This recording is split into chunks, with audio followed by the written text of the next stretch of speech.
ስሜ ብርቱካን እባላለሁ። ተወልጄ ያደኩት ስናን ወረዳ ነው። ከእናትና ከአባቴ የመጀመሪያ ልጅ እኔ ነኝ። እኔን እንደወለዱ ነው አጋጣሚ አባቴም ወደ መንትን ያለ የተሰደደው። እናቴ በህይወት ያረፈችው በወሊድ ምክንያት ነው።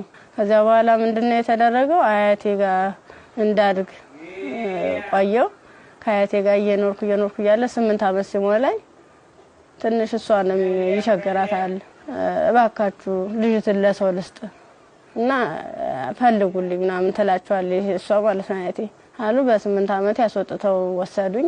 ከዛ እሱ የሁለት ልጆች አባት ነው፣ አንድ ሴትና አንድ ወንድ እና እነሱን እያሳደኩኝ ልብስ የምሳጠብ የልጆችን ማለት ነው ካልሲ ያጥባለሁ፣ ወጥ እንድሰራ ሙያ እንድለማመድ እነሱ እያበረታታችኝ ሴትዮዋ ኢቭን በዓላት ራሱ ሲኖር ማንኛውንም ነገር ሲኖር ለልጆቹ ልብስ ሰርፕራይዝ ይገዛላቸዋል ወደ አመት ምናምን ሲመጣ።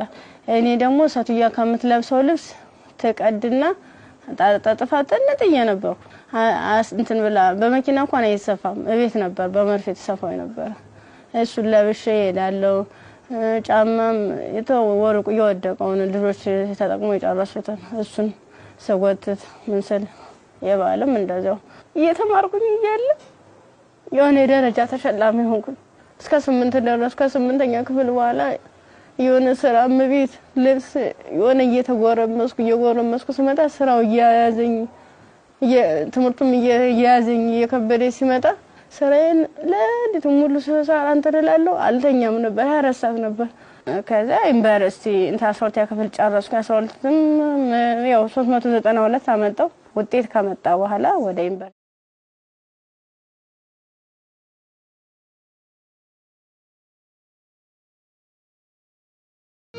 ዲፓርትመንት መረጥ በፋርማሲ ገስገባ በቃ እነሱ ራሱን ማበረታታት ጀመሩ። አይዞሽ ኢቭን ደፍተር እስክሪብቶም የሃንዳውትም ሙሉ ነገሩን እየሸፈኑልኝ ነበር እነሱ ነበሩ ቢሮ ላይ ማለት ነው። አሪፍ ውጤት ነበረኝ። ከዛ መጨረሻ ላይ ልክ 1 አመት ተማር፣ ሁለተኛ አመትም ተማር። ሁለተኛ አመት ላይ የተወሰነ ረብሻ ይከሰታል በሰዓቱ ማለት ነው። ረብሻ ሲፈጠር ምንድነው 3 ሰዓት ነው ከሌሊቱ 3 ሰዓት ላይ እኔ አጋጣሚ ከልጆች ጋር እንትን ነበርኩ ላይብራሪ ነበርኩ። እኔ ወደ ውስጥ ስንመለስ ውስጥ ላይ የሆነ ሰው ሲተኩስ ከውጭ ላይ ይቀባበላሉ። ከዛ አረ ምንድነው በዚህ ውጡ በዚህ ወረዱ እንዴ ወንበስ በሉ እንትን ታኙ ተንበልበሉ ምናምን ይሉናል። ከዛ ልክ እየተኛን እየተሳብን እንደባብ እየተሳብን እየሄርን ያለ መጨረሻ ላይ እዚህ ጋር ግቡ በቃ እናምልጥ እንደዚህ ያለን ሰዎች ለካ ውስጥም ውጭም ይተኩስ የነበሩት እነሱ ናራዋል። ውጭ ላይ ስንል ምንም የተጠቀለብስ አለበሱ። ከዛ አንደኛው ትጥቅ የለበሰው እዚህ ጋር ግቡ ምክንያቱም እንደዚህ ድብልቅልቁ እየወጣ ነው እንዴ ህይወታችን ማትረፍ አትፈልጉም ሲላን እሺ ብለን ታርጋብገን ሁላችን ሰዎች አንድ ላይ ወጥተን ገባን። አንድ ላይ ገባን። በቃ ፍስፍስ አርጎ ይዘው ሄዱ። እየከለሉ ሄዱ። ምንድነው ወደ ጫካው ስንዳረስ ሰውነታቸው መከለል ጀመሩ። ያ ማለት ምንድነው አይናቸው ብቻ እንድትታይ ነገር ግን ሌላ አካላቸው እንትና ሙሉ ብረት ነገር ነው። ስንገባ ምንድነው ኖርማል ወታደር ነበር። ግን እኔ ምን እዚው ላይ እየቀየሩን ምን ሰዓት እንደቀየሩ ማላየናቸው። ከዛ እየሄርን እያለ ጫካ ስንጀምር መኪናውን ከዚህ በኋላ መኪና መግባት አይችልም ወራዱ በግራችን ዱብ እያለ ነው የምንሄዳው። ልክ በግራችን እየሄርን እያለ እንትን አይናቸው ብቻ እንድትታይ ሌላቸውን ሸፈኑና ጸጉራቸውን ገለጡት። ያኔ ኬፕ ነገር ነበር የለበሱ። ጸጉራቸውን ሲሉት እንደሹ ቀጥ ያለ ነው። እንሄዳለን መንገዱ ያልቅም።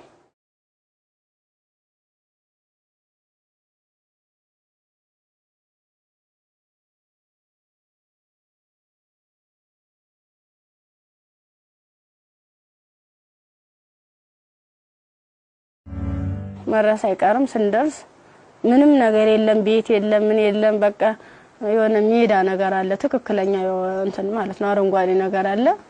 እዚህ ጋር ስፖርት ስሩ፣ ይሄን ስልጠና መውሰድ አለባችሁ፣ በዚህ ነው አሁን ያመጣናችሁ ምንድነው እናንተን ፈልገናችሁ ነው በቃ ለትጥቅ ስለፈለግናችሁ ስልጣናዎችን መውሰድ አለባችሁ መማር አለባችሁ ከዛ ሳናቸው ይዋን እያደር ትንፍስ እንዳትሉ እና ዳቦ ሲሰጡ እንደ ዳቦ ነው እንደ ንስ እያሉ ነው እንደዚህ የሚወረውሩልን ማለት ነው አይጠጉንም ሁሉ ከዛ እየወረወሩልን እያነሳን እንበላለን ያው ሆድ አይደለም ይርበናል ምን ጠጣው ውሃ ስናጣ ደግሞ በለበስነው ልብስ እየዘፈዘፍን ምንጭ ነገር እናገኛለን ወራጅዋ ዝም ብሎ ቆሻሻ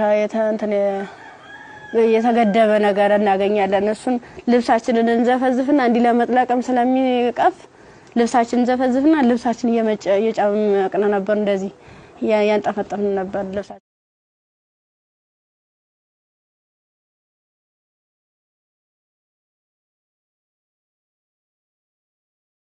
አመት ከ6 ወር ከሞላ በኋላ በቃ ስራችንን እንጀምር ይለዋል አንደኛው ማለት ነው ስራችንን እንጀምር ፕሮሰሱ አልቋል ያቀርነው ጊዜም እስከዚህ ነበር ምን ፈልገውን ነገርም ተሳክቶልናል አሁን ደግሞ እንቅስቃሴ እንጀምር ዳይ ምናምን አሉና መጀመሪያ ላይ ልብስ ነው አውልቆ የታዋን ሙሉ ልብሳችንን አውልቀን ነው እንግዲህ እንደንተን ሶስቶቹ አራቶቹ ተሄዱ በኋላ ነው አምስተኛ ላይ ነበር በአምስተኛው ሰዓት ላይ ምንድነው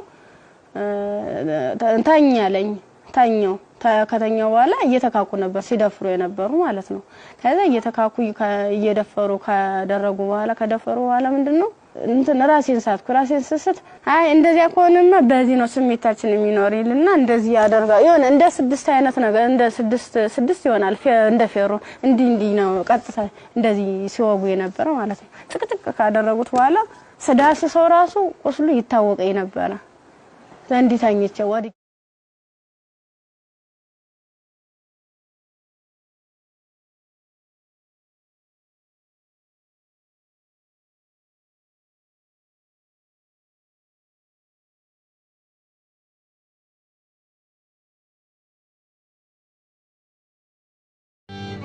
ካንገት በላይ ደግሞ እንትን በምንድነው ጭንቅላቴ ነው ሁለት ሲመታኝ የኛው ተከፈተ ጭንቅላቴ ማለት ነው እንደዚህ ያድርገዋል ማለት ነው ሌላስ ምን ይሻላል ከዛ የሆነ ሚንትን የሚልም ነገር አለ ቢላ ማለት ነው በሱ ይፈቀፍቀዋል ጻጉሬን ማለት ነው ሲፈቀፍቅ እየደማ ነበር በዚህ ሚተለትላሉ እንደምላጭ አይነት ነገር ይዘዋል የሁሉ ትልትል ነው ይሄን ማህፀኔ ከተጨቀጨቀ በኋላ ምን ማለት ነው ሜትታል ምን ሆነ ግን ምንድነው በስድስተኛ ቀና በየን ተሰል ምንም ነገር የለም ከጎንም ረሳለ ከጎንም ልጅ ተርትላለች በቃ ከሷ የተሻልኩ ስለሆነ የለበስኩትን አረቄን ልብስ ሙሉ ጫርጊያው ልቄ እንትን አሰርኩት ተንትኑ ጋር አጣብቂ አስሬ እየጎተትኩ ያ ማለት ምንድነው እኔ ሙሉ አካል ስላለኝ ነው ያንስ አድርጌ ነበር እየጎተትኩ ይተላቀስ ርያል በቃ አርቃንሽን ሆነሽ በጣም ነው የሚያሳዝነው ቁምጣ ነበረች ቁምጣዬን ደግሞ ያላስለብሰኝ አለ ቁስሉ ማለት ነው እንዲ ክፍቱን አርጌ ልብሴን ግን ሙሉ ቃኔን ለሷ ለበስኳት የለበስኳት አንድ ቀሚስ ነበርና ቁምጣ ከስር ለብሼ ነበር የለበስኳት ልብስ በቁምጣዬ ማሰር አልቻልኩም አውልቄ ሁሉ ሞክሬያለሁ ሙሉ ደም ማለት ነው ከዛ በሷ አሰርኩና የወጥቱ ሰል ገሩ ይመጣሉ በሰዓቱ ማለት ነው ከዛ እንዲታ ያንዘላዘሉ እንትን ብላ እንደዚህ ተሸክሙ ያንዘላዘሉ ይዘዋት ይሄዳሉ ሀይዟ ሲሄዱ እኔ አልሰማማ እንትን አለለም በቃ እንዳንችልስ አንችልስ ገላጌ ተገኘ ብላኝ እኔ እንጂ ይብለኝ ደህል እንጂ በጥምራ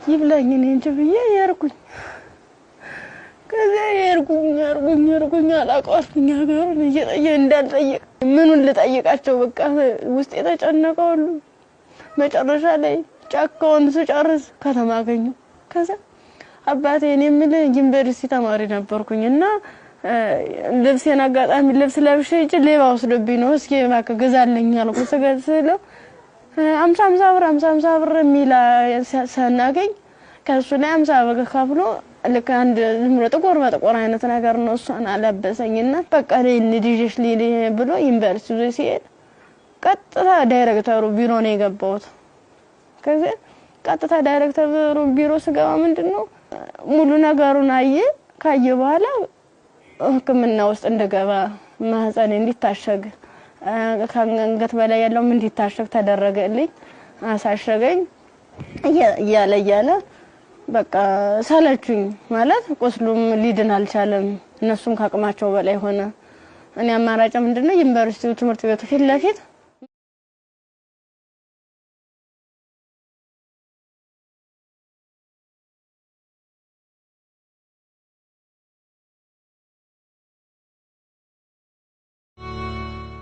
እንደ ኢንፌክሽን ፈጥሯል መሰለኝ ብዙ ቀን ስለቆየው 6 ቀን ማለት ቀላል አይደለም ያን እየቆራረጡ ያወጡ ያስተካከሉ ያጣሙ ሲሉ መጨረሻ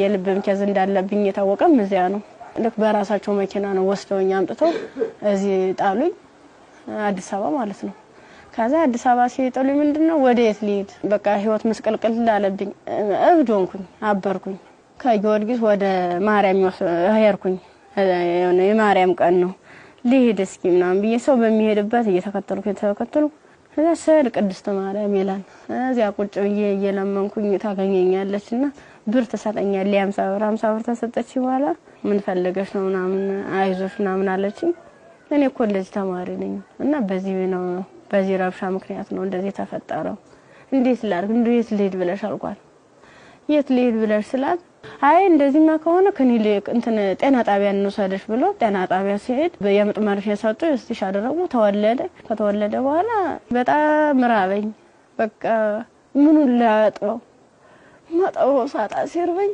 ማዘር ተሬዛ ጋር መጣውኝ ምን ላድርግ አልኳት በቃ ጨለመብኝ እባክሽ አስገብኝ ስላት ከጎንሽና አለን ብላ መድኃኒቶቹንም ያንዳንዱ የህክምና ክትትሎችን ያደረጉልኝ ውስጥ ላይ ከነሱ አቅም በላይ የሆነውን ሪፈራል ተጻፈልኝ በረንዳ ላይ የነበርኩት ወደ ቤት እየተቀየረ ሰው ቤት ማደር ጀመርኩ እያልኩኝ በእነሱ ጥረት በእነሱ ጥንካሬ በማዘር ተሬዛ ማለት ነው ለልጁም ሆነ ለኔ ህክምና ወጪዎችን ያንዳንዱ እየሸፈነች እሷ እንደናት ሆና እየመከረችኝ ያጽናናችኝ እንበይን እያበስ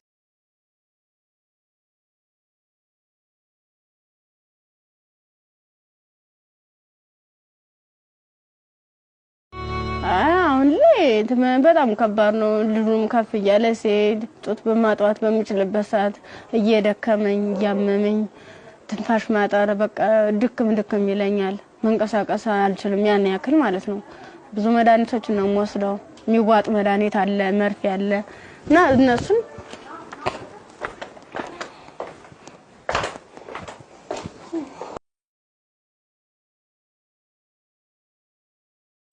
እነዚህ ነው መድኃኒት እየወሰድኩ ያለ በቃ እነዚህ የሚዋጥ መድኃኒት አለኝ መርፌ አለኝ ይሄን ነገር ነው እየወሰድኩ ያለው እና ይሄን መድኃኒት ወስድ ደግሞ ለኔ የሆነ ማለት ምግብ ያስፈልገኛል ምበላው መጠጣው የለም መታየት ነው ደረቅ ኮቾሮ ነው አሁን ቅድም ደውም ሳዘጋጅ ነበር ኮቾሮ እዚህ አለ ዘፍዝፌ ነው የነው የለለው አሁን የራስ ብሏል የዘፍዝፊው ስለቆየው ቅድም ነው እናንተ ቀረጻ ለታስተል ያዘጋጃችሁ ያለ የዘፈዘፍ ማለት ነው የዘፈዘፍ ካለ በኋላ ለልጅ ምንድነው ፍትፍት አድርጌ እኔ የምበላታለሁ እሱም የሚበላት ይችል ነው እና ሙዝብና እንገዛለታለሁ ብስኩት መጠለያ ያስፈልገኛል አሁን ያለበት ቤት ስፖንሰር አንድ ወር ከፍሎልኝ ነው ሄደ ሌላውን ግን እየለመንኩ ነው ውጭ ላይ ማለት ነው የሆነ ነገር የሆነ የልጅውን ወደ 3 ወር አለፈው ሰው እንድንቆጣጣው ማለት ነው መታጠቢያ ሰዓት አይደለም ብቻ ቃላት የለኝም በቃ የድረሱልኝ ምን አንድም በቃ ወደ ፍትስ ምን አይነት ህይወት ነው የሚኖረው ምንድነው ማደርገው ለምን ነገር በጣም ይራበኝ ነው በቃ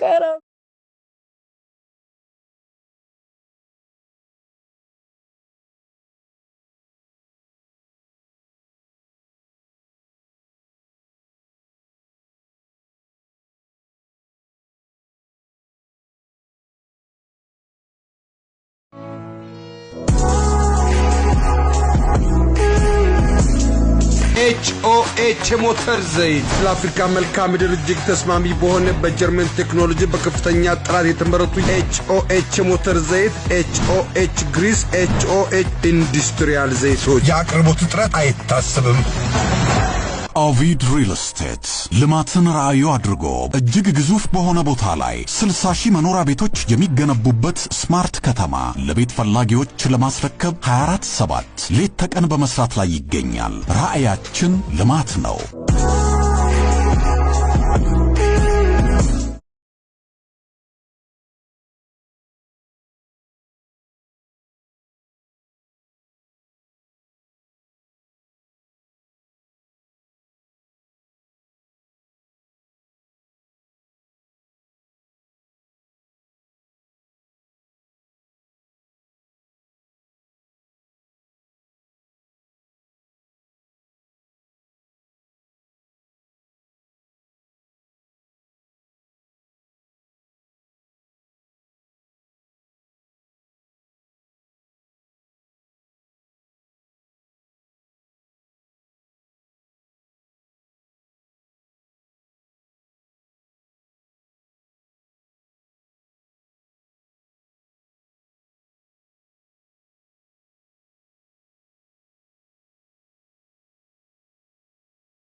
ኤዲሰን የኤሌክትሪክ ዕቃዎች፣ ኤዲሰን አምፖሎች፣ ማከፋፈያዎች፣ ብሬከሮች፣ ሽቦዎች፣ ኤዲሰን ስታቢላይዘሮችን ከተለያዩ የኤሌክትሪክ መደብሮች ያገኟቸዋል።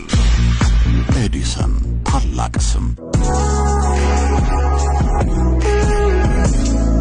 የብርቱካንን ታሪክ ነበር አይተን የተመለስነው።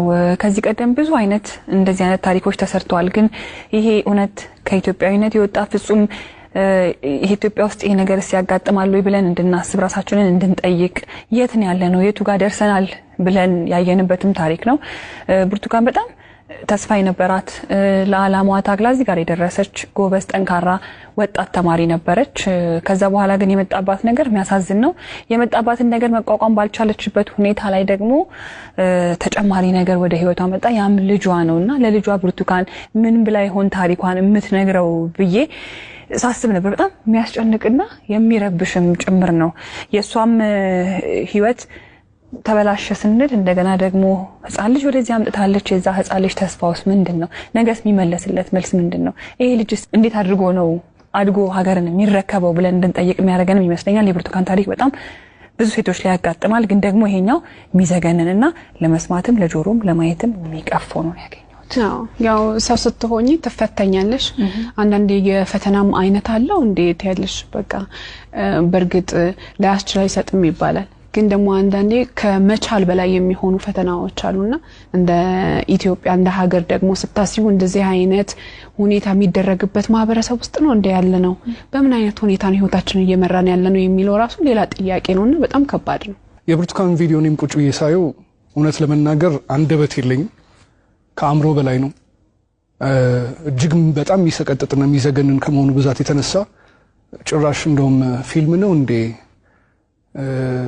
አክቲንግ ነው እንዴ የሚያስብል ሁላ። ምክንያቱም ያው ብዙ ሆረር ፊልሞችን እንሰማለን። ግን የእውነት መሬት ላይ የወረደ እንደዚህ በዚህ ልክ የሚሰማ ነውር ሁላ አለ ወይ እስከ ማለትም ድረስ አለና ብርቱካን እንግዲህ ስቱዲዮ ውስጥ ትገኛለች። አብረን ቆመን እንቀበላለን። እንኳን ደህና መጣሽ።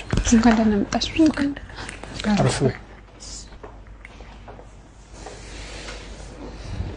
ዲንሽ ብርቱካን እንኳን ደህና መጣሽ። እንኳን በጣም ነው የምታምሪው። በጣም ቆንጆ ከለሯ ራሱ እንዴት እንደሚያምር።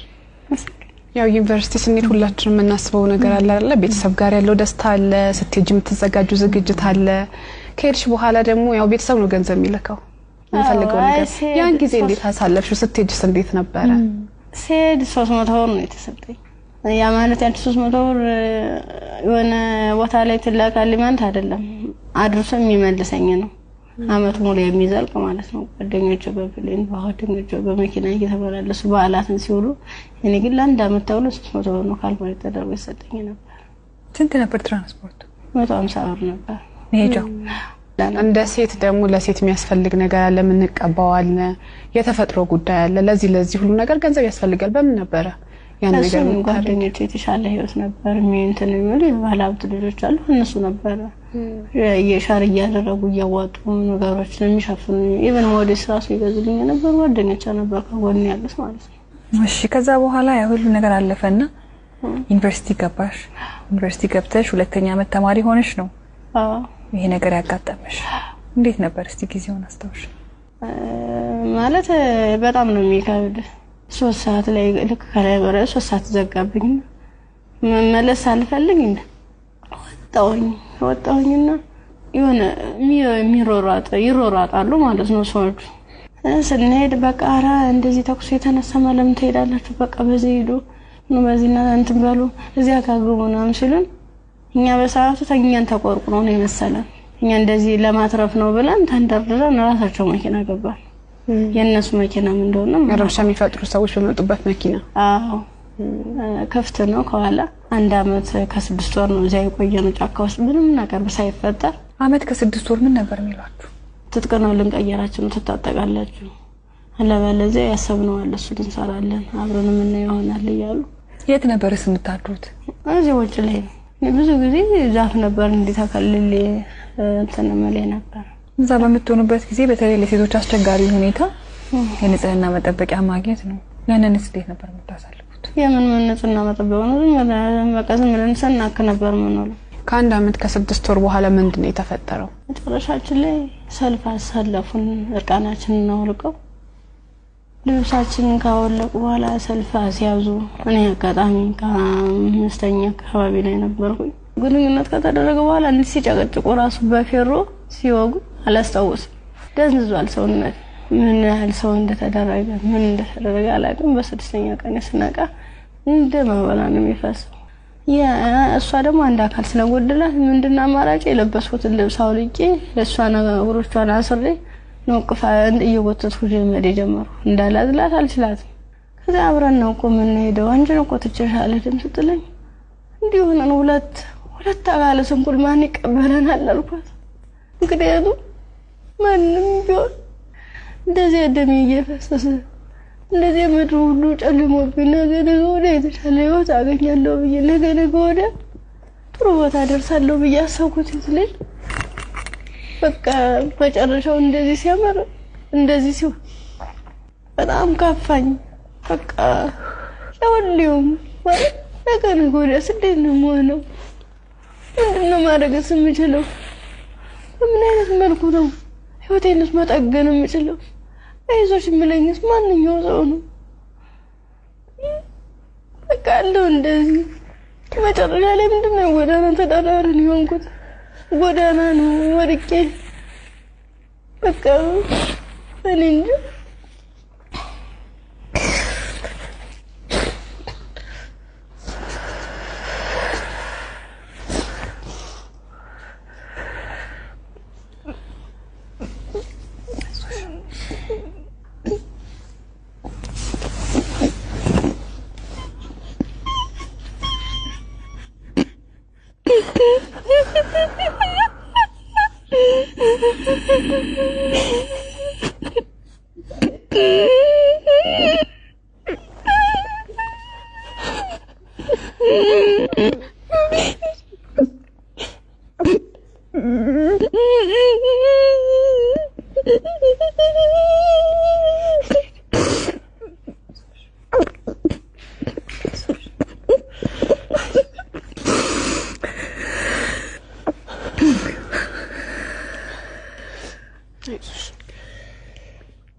አንዳንድ ታሪኮች ለመስማትም በጣም እጅግ በጣም ይከብዳሉ።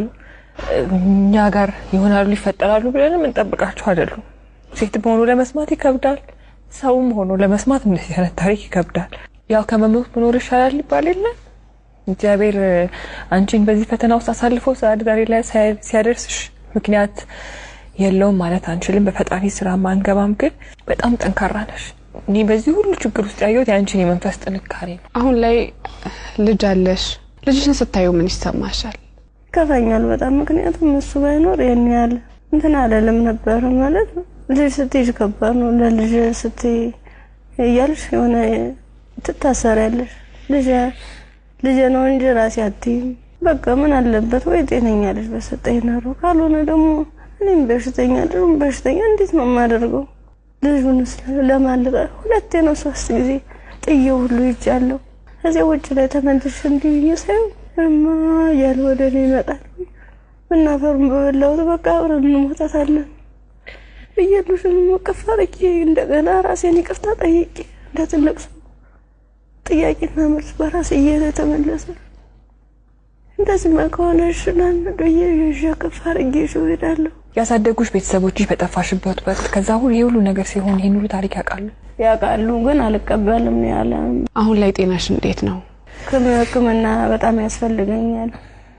ከሕክምናም በላይ የምክር አገልግሎት ያስፈልገኛል። ነገ ብርቱካን ምን ብታገኝ ትመኛለች?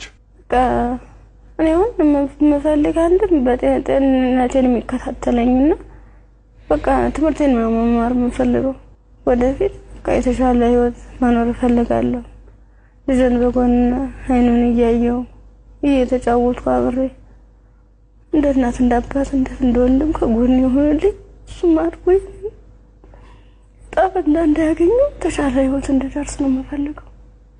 ዛሬ ወደ አዲስ ምዕራፍ የሚያሸጋግሩሽ ስጦታዎች እኛ እናበረክትልሻለን። እንግዲህ ብርቱካን በጣም ብቻሽን በከባድ ሁኔታ ልጅሽን እያሳደግሽ ነው የምትገኙ። በመሰረታዊነት በመጀመሪያ የሚያስፈልግሽ ደግሞ የቤት ኪራይ ድጋፍ ነው። ኢቢኤስ ቴሌቪዥን ይሄንን ስለሚያምን ደግሞ የ1 አመት ያለምንም ሀሳብ ከልጅሽ ጋር ሆነሽ ራስሽን እስክትቋቋሚ ድረስ የ1 አመት የቤት ኪራይ ይሸፍንልሻል። ሌላው እንግዲህ እኔም በጣም ተርቤያለሁ። ልጄንም ለማጥባት ደግሞ መብላት አለብኝ። ካልበለው ደግሞ ወተት የለም ጡቴ ብለሻል። እውነት ነው። እናት ስንሆን ደግሞ የበላነው ሁሉ ደግሞ ወደ ልጃችን ነውና መብላት፣ ራስን መጠበቅ መጥፎ ነው ይባላል። እውነትም መጥፎ ነው በጣም። ስለዚህ የ6 ወር አስቤዛ ደግሞ የቤት ይሸፍንልሻል። ከቤት ኪራይና ከአስቤዛ በተጨማሪ ደግሞ የልብስ ማጠቢያ ማሽን ኢቢኤስ ቴሌቪዥን ያበረክትልሻል። በጣም ትምህርትሽን ትወጃለሽ፣ መማር ትፈልጊያለሽ፣ መለወጥ ትፈልጊያለሽ። ባላሰብሽው ባልጠበቅሽው ሁኔታ ከትምህርትሽ ገበታ ወደ ኋላ ቀርተሻል።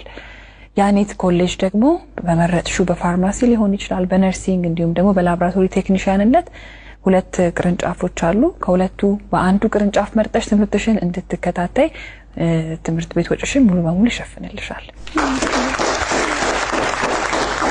እኛም ህልምሽ ተሳክቶ ስትመረቂ ደግሞ ለመምጣት ያውቃል። አሜን። ሌላው ደግሞ የሰው ልጅ ሁሉ ነገር ለማድረግ ጤናው ነው ቅድሚያው ነገርና ብርቱካን የልብ ኬዝም አለባት፣ እንዲሁም ልጇም እንደዚሁ ሕክምና ያስፈልገዋል። ከምንም ነገር በላይ ደግሞ የሳይኮሎጂ ባለሙያዎች እንደዚሁ የሚያዩ ይኖራሉና የሕክምና ድጋፍ ያስፈልጋታል በተለያየ አይነት መንገድ። የልብም እንደዚሁ የሳይኮሎጂም የልጇም ጤናም ጭምር ማለት ነውና በዚህ ላይ ደግሞ ድጋፋችሁን እንድታደርጉ እንላለንኛ። እንዲሁም ደግሞ ሀገር ውስጥም ከሀገር ውጭም ያላችሁ መልካም ደጋግ ኢትዮጵያውያን ይህን ፕሮግራም የምትከታተሉ እንግዲህ መቼም ዝም እንደማትሉ ፍጹም እምነታችን ነው። ከብርቱካን ጎን ነን የምትሉ በዚህ አድራሻዋ ልታገኟት ትችላላችሁ። በቃ ሙሉ ነገር ላደረጋችሁልኝ ገዛ ላደረጋችሁልኝ ሁሉ ነገር ተበበ ከልብ አመሰግናለሁ። ኢቢኤስ ቴሌቪዥንም እድሜ ጤና ይስጥልን። በጣም ነው ማመሰግነው። ወዳችኋለሁ፣ አከብራችኋለሁ። ነገ ወደ ደግሞ የኔ ህይወት ተሳክቶ የኔ መጥቼ እናንተ መጥቼ እዚህ ውስጥ ማስደስተበት ቀን ይናፍቀኛል። ደግሞ አደርጋለሁ። እናምናለን እኛ። የአዲስ ምዕራፍ ሰዓታችን ይህን ይመስል ነበረ። እሑድም በኢቢኤስ ይቀጥላል። መልካም ጊዜ።